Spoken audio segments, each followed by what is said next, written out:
when it comes to race day, these are two shoes you simply have to consider. One, Hoka's Cielo X1 versus their Rocket X2. In this video, I'm gonna put these head to head and tell you which one is better. Spoiler alert. Let's go.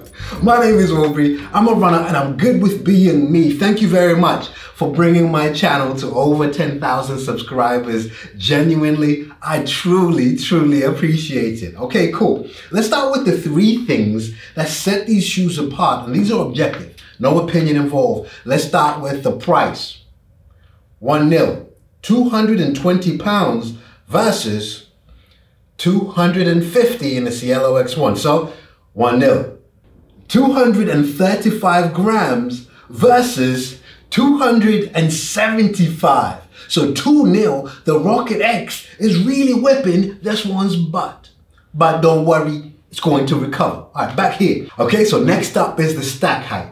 Now, I don't really award points here. It's more about what that stack height actually means and what it does. Here we go, bang. 39 at the back, 32 at the front versus 36 at the back and 31 at the front. Let's start talking about it. We're gonna dissect these shoes, every bit of detail. But at this point, it's 2-0 to the Rocket X2. Okay, let's start with the heel. I'm gonna put these head to head and show you these up close, and you actually see that there isn't much between them. Put it here, not much between them. And as you can see inside this padding, However, I'm gonna give the point here to the Cielo X1. Why? The structure. I prefer, the structure of the Cielo X1 at the back is a bit more secure. It's a bit more of a stronger counter, and you can't squeeze that as easily. I like that for security. I like that for that lockdown, and therefore 2-1. I told you, it's gonna fight back. Why'd you let me down, bro? Why did you let me down? The tongue. Now the texture of the tongue, the Cielo one wins that, because I do prefer the texture of that. It's stretchy. I do prefer the gussetedness on here. Now you know I'm all about the gussetedness, but this tongue has one fault, and I will call it a fault. I will boldly say it. It's so stretchy, like that stretchy, to a point that when you're actually trying to lace it down, I don't mind the stretchiness, I actually love that. But when you're trying to lace it down, it has this tendency of bulking up. Now you can see from the snazzy B-roll that it's bulking up there. You therefore have to be intentional about flattening that. You see how I do it? Like that? Exactly like that. You don't need a science degree like I've just explained for the Rocket X2. It just works. And it is gusseted. And the texture is not that bad. And so, I know I say they will fight back. Currently, I think we're at 3-1. Yeah, 3-1 to the Rocket X2 lacing system. Now, a whole lot of people are giving the old hoo-ha, big fuss, much ado about the laces in the, look at that, in the Cielo X1, okay? This has been given a whole load of flack for having bad laces. Now, for me, I actually like these laces. However, in comparison, I will still give that to the Rocket X2. I like the texture of the Rocket X2 laces. They've got this stretch to them. I do like it. I do like the flat profile in these laces because it decreases pressure against the top of your foot. I also like the fact that when you tie these laces, these things aren't going anywhere. But then again, neither are these.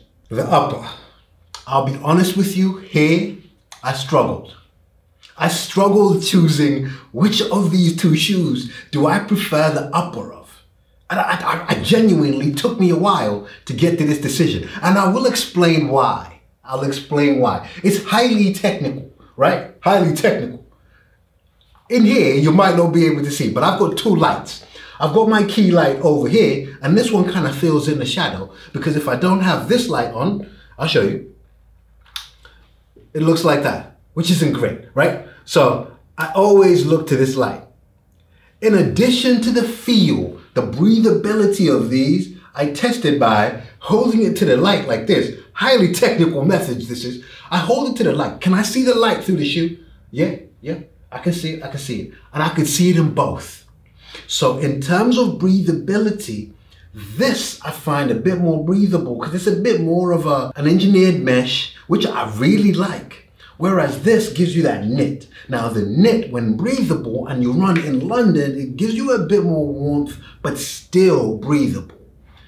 Therefore, I gave it to this. Another thing was aesthetics.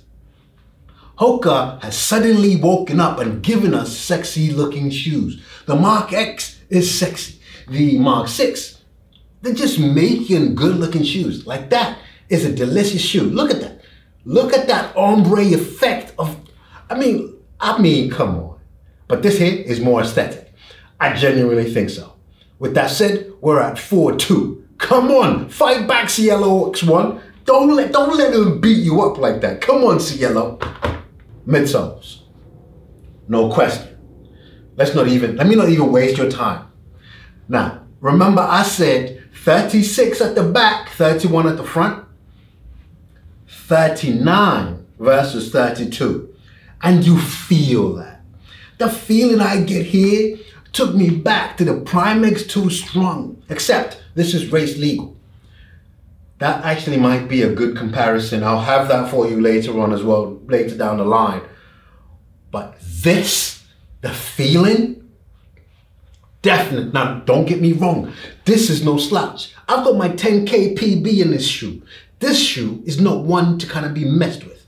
However, the feeling, I wish there was a way of explaining it to you and showing you through video, but the feeling you get in running in this shoe, I'm sold. This is where I kind of give you, and it depends. If you're a lighter runner, this is gonna be your go-to shoe because it's gonna activate, it's gonna give you that experience. But if you're a bigger runner like I am, don't, it's not even a question. The feeling, the propulsion, the comfort, the cushioning, the whatever you want to call it, this here. Now, why do I say it? 2 layers of PEBA foam, a winged carbon plate. Come on, bro. Can you see where carbon plate makes an appearance there? And even on this side, it almost like it's got these 2 hands like this, holding the midsole and giving you that stability. Midsole, bang, bang. At this point, I forget the scores. I will put it in post though, there and there. Let's move on. Outsole time, and I will show you. Come with me to this one. This is the outsole of the Rocket X2, and here's the Cielo X1. Save the best for last. I like this. I prefer this. It's got much more coverage in the outsole than the Rocket X2. Let me show you both next to each other in this one. That's what I mean by coverage. That to me is straightforward. Let me summarize here as to which shoe you should get, which shoe is better. Why one shoe wins over the other, despite the scores I've been keeping. If you're a lighter runner, if you're a faster runner, and you're more about pace, times, and all that kind of stuff, given a lighter build, this will be the shoe for you, the Rocket X2. No doubt about it. It's gonna activate for you, it'll perform better for you, given a lighter frame. However, if the priority is comfort while you're running, having a plush feel without compromising on that speed, if you're a bigger runner, heavy set, I'm not built like your average runner, don't think twice. This is gonna be the shoe for you. I always end my videos answering the question, which shoe should you get? Very bluntly, no, it depends, and no. Which of these two should you get? This is the shoe you should get. This is the shoe you should get. And if you want to see in-depth reviews of both these shoes, I'll put the Rocket X2 review over here, as well as the detailed Cielo X1 review over here.